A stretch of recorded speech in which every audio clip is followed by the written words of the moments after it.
Today is a Friday. On a Friday, the question most asked is, what are you doing this weekend?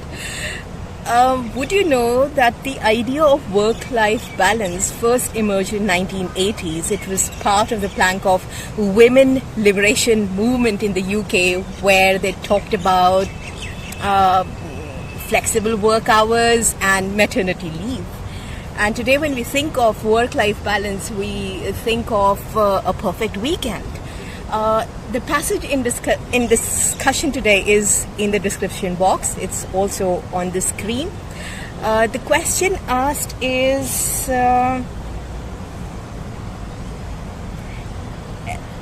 in 4 bullet points.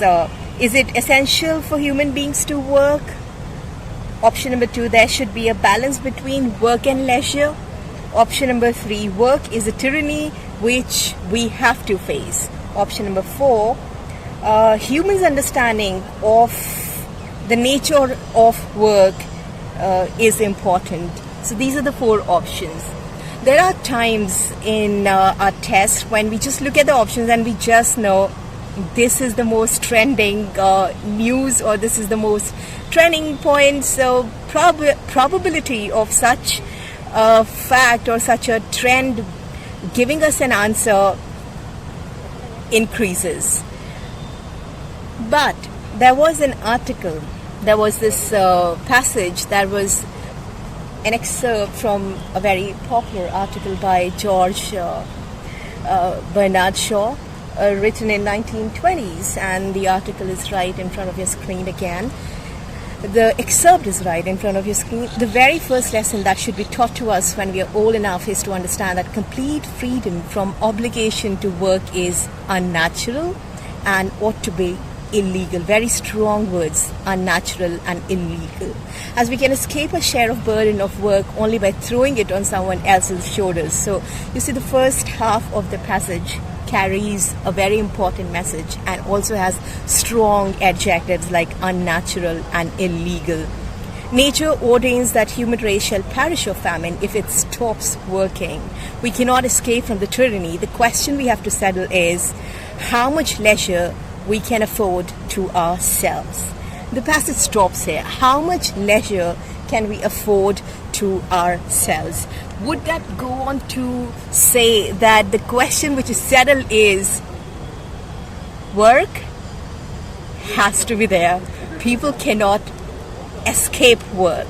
So when you look at the options now, along with the passage or after reading the passage, you have to catch the sentiment from those strongly worded lines, from those strong adjectives.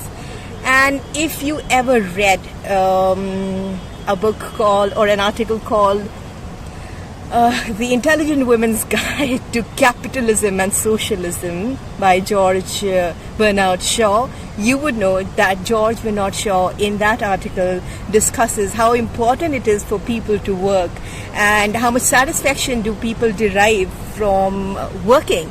And people, especially women, will not be happy if they just sit at home or have a wonderful kitchen. They would be happier when they get to work.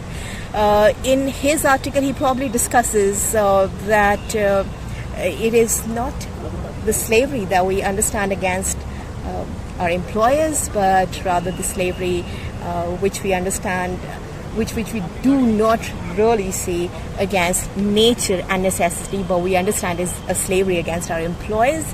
So the point he makes is, if rewards are shared equally and the merit is rewarded just by way of giving acknowledgements, will be sufficient enough to help people to have fun even at work. So people will understand work is important. When more work gets done, more outcome and more profits are seen. So going by that logic, do you think the option could be one of these, but not, it is essential for human, there should be a balance between work and leisure? The answer to this passage, if you like to pause, you can read in the description box and exercise your own discretion. and then come back to know the answer. Could it be, is it essential for human beings? It is essential for human beings to work.